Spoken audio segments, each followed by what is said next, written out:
Boa noite. Então, para começar esses seminários e simpósios de Física e Matemática do CT, meu nome é Matheus, eu sou da Universidade Federal de Minas Gerais, cursando mestrado em Matemática. O seminário de hoje é a Teoria Geral dos Wavelets e Aplicações. O intuito de trazer esse seminário foi realmente divulgar um tema que eu assisti várias dissertações ao longo desse período que eu estive lá no UFMG, e uma das que me chamou mais atenção e que foram defendidas duas dissertações no período que eu fiquei lá foi esse tópico das wavelets, que, assim, enquanto eu estava aqui, nunca ouvi falar sobre isso, e foi uma coisa totalmente nova para mim quando eu cheguei lá, e é uma coisa aplicada, que eu falei assim, isso é realmente interessante, dá para levar e é acessível. É possível fazer TCC, desenvolver iniciação científica aqui sobre esse tema, que é um tema muito aplicado. E nesse trabalho específico, que esse trabalho é totalmente baseado na dissertação de um colega meu, que foi o Nicolas Rincon Reis, que ele defendeu o mestrado assim, em um ano, saiu lá da UFMG e foi trabalhar na Microsoft. E ele fez esse trabalho, claro, ele começou a estudar um pouco em graduação, mas ele fez esse trabalho assim, em tempo recorde, e é bastante aplicado. E ele tem todos os algoritmos implementados na parte do apêndice da dissertação. Eu tenho a dissertação aqui impressa e tem PDF também, se alguém tiver interesse depois eu posso compartilhar. E ele também é super acessível, então acho que se vocês tiverem dúvidas ou tiver qualquer outra coisa que... particularmente essa não é a minha área de pesquisa, então eu não sei muito a fundo, mas o que eu puder ajudar ou passar o contato do Nicolas ou qualquer outra coisa para desenvolver pesquisa e inovação nessa área, que também é uma área que está em alta e fortíssima lá na UFMG, eu estou à disposição.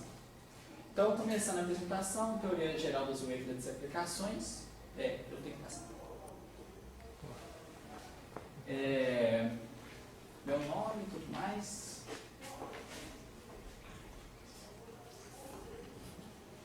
Um sumáriozinho. Como eu vou falar depois, a wavelet de Harari foi a primeira wavelet a ser desenvolvida, que foi desenvolvida por Alfred Harari em 1909. E depois a gente vai passar para essa análise de resolução em escalas múltiplas, que é uma forma de estruturar a construção de wavelets, porque as wavelets foram desenvolvidas assim, um engenheiro desenvolve uma coisa aqui, aí depois vem um matemático, desenvolve uma coisa relacionada, e eles não perceberam que tudo se tratava da mesma coisa. Então depois foi sistematizado nessa análise de resolução em escalas múltiplas. E mais específico da dissertação mesmo, essa transformada discreta de wavelets, que é a aplicação na compressão de imagens e a aplicação de wavelets no processamento de imagens.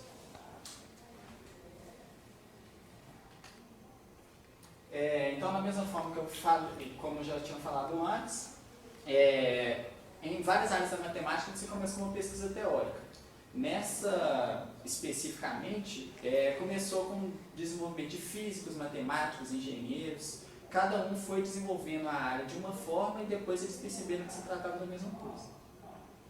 E o trabalho pioneiro foi desenvolvido por Alfred Harari em 1909 e Stephanie Mallat e o Meyer desenvolveram o conceito de análise de resolução em escalas múltiplas, que é o ARM, que é a principal forma de construção de wavelets que se tem hoje.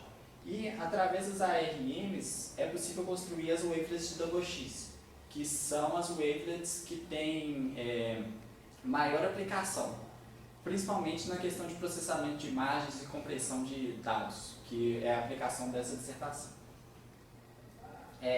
Então as wavelets tiveram impactos na comunidade científica, tem aplicação em compressão de dados, remoção de ruídos, que também tem tópicos nessa dissertação, só que eu preferi não abordar, porque o tempo é restrito. Codificação de fonte de canal, engenharia biomédica, soluções numéricas para EDP, isso também é bem importante, que a EDP, que a gente faz curso de EDO, mas a EDP tem alguns problemas extras, que você coloca várias variáveis, então você ter solução numérica para EDP é uma coisa assim, muito boa. Fractal, análise de turbulência e análise financeira.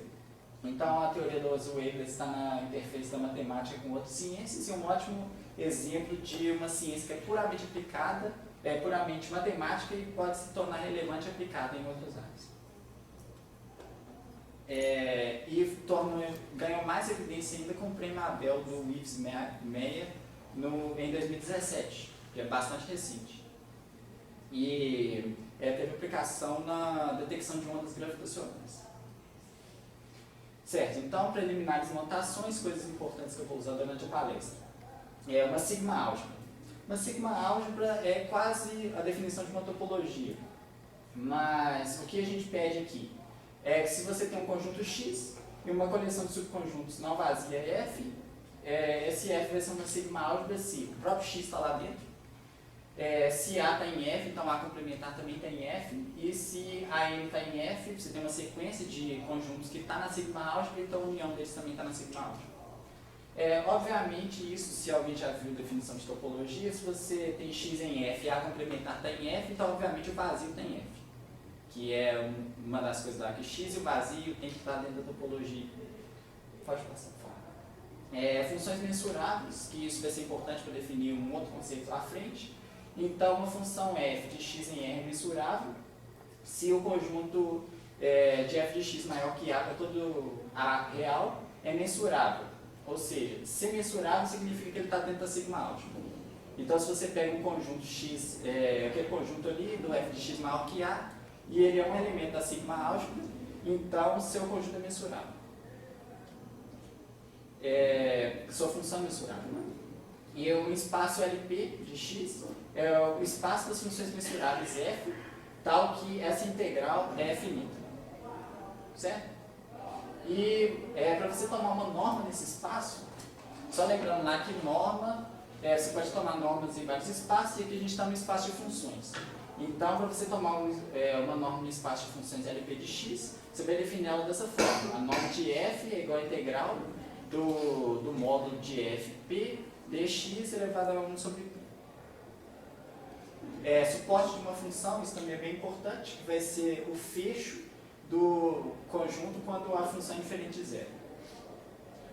Espaço de Hilbert, isso está aqui também nas preliminares, mas assim, não é uma coisa que eu vou usar muito fortemente, então creio que não precisa de muitos detalhes de explicação, mas o H é um espaço de Hilbert sobre essa norma quando a norma torna H completo. E ser completo significa que toda sequência de Cauchy é convergente no espaço. Isso, se alguém não entendeu, não precisa preocupar que eu não vou usar com muita força. Mas essa noção de complemento ortogonal é bem importante. Então, você tem um espaço, o complemento ortogonal dele é aquela notação ali para o produto interno.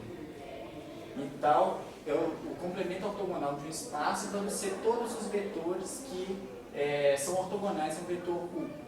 Então, você pega o espaço U, a definição assim, da notação, assim, tem um espaço U, o complemento ortogonal vai ser todos os V's, e ali o V no espaço de Hilbert, V em H, tal que o V é zero.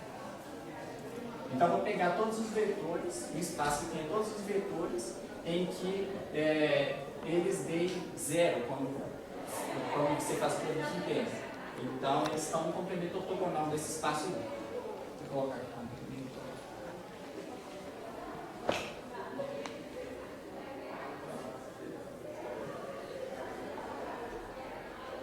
Certo. E o conjunto ortonormal completo, você pega um conjunto de índices qualquer e dá uma coleção de elementos VK em H, que é o espaço de Hilbert. É um conjunto ortonormal se V e VJ, produto interno de V e VJ é o delta de Kronecker de IJ. Que aquilo ali está falando, se os índices são iguais dá 1, se eles são diferentes dá 0. IJ pertence a I e é ortonormal completo se o espaço que eles geram dá o próprio H. E é transformado de Fourier, também que eu vou usar assim, bem restrito, mas é usado amplamente no trabalho, se alguém quiser ler depois, é definida por esse F chapéu de ômega, que é 1 sobre raiz de 2π, e essa integral aí. Certo, então, começando da wavelet mais simples, é a wavelet de Haar, e ela foi desenvolvida em 1909, como eu já tinha falado. Então, a primeira coisa, a gente tem que definir o que é uma wavelet. Então, nós temos uma função psi em L2 de R, então L2 de R vai ser o espaço das funções que são quadrados integrais, reais.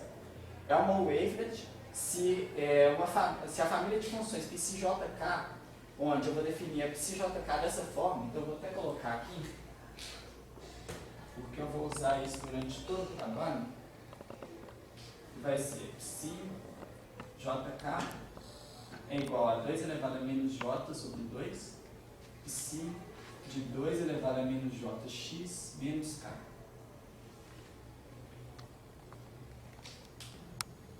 Se eu pego essa família de funções, e essa família de funções forma um conjunto ortonormal completo, em L2 de R.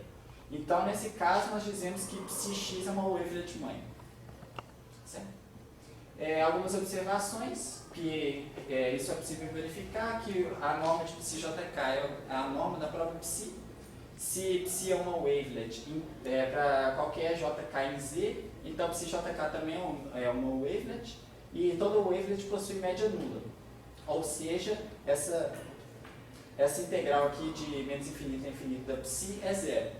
E isso foi o que originou o nome da wavelet, que o wavelet na verdade é pequenas ondas. Então, se você tem média nula, quer dizer que ela oscila em torno do eixo x, que é o que acontece com toda wavelet. Então, é daí que veio o nome wavelet. A wavelet Haar é bem simples e ela foi a primeira a ser desenvolvida, só que depois ela foi abandonada porque, quer dizer, parcialmente abandonada porque ela não é contínua. Então, você trabalhar com funções que não são contínuas é um pouco ruim para as aplicações. Mas ela é definida da seguinte forma: ela é 1 entre 0 e meio, menos 1 entre meio e 0 para todos os outros valores. Pode passar. Então, nós mostraremos que essa função é uma wavelet, conhecida como wavelet de Haar.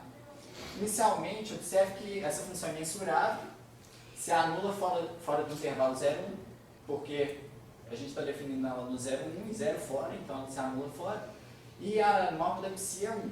A gente está definindo ela como mais 1 e menos 1. Ou seja, a psi está em L2 de R, que ela é quadrado integrável.